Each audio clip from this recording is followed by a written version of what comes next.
Do you know that in the early 1970s, paranormal investigators Ed and Lorraine Warren were called to investigate a secluded convent in Eastern Europe? The nuns there had reported terrifying, unexplainable events, flickering shadows, eerie voices echoing through empty hallways, and worst of all, visions of a dark, cloaked figure haunting the chapel.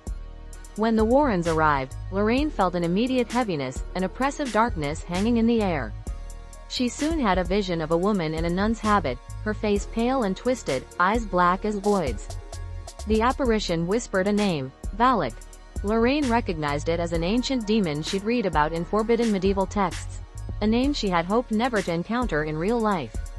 As they began their investigation, the Warrens discovered that centuries before, the convent had been built on the site of a horrific massacre, a place where innocent villagers had been tortured and killed in the name of faith.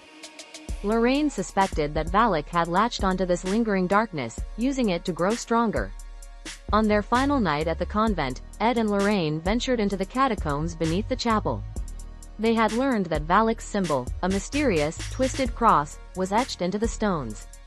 They hoped that uncovering this symbol could help them break the demon's hold on the convent. But as they reached the depths of the catacombs, they heard a scraping, dragging sound coming toward them. From the shadows emerged the twisted figure of a nun, her hollow eyes locked onto Lorraine.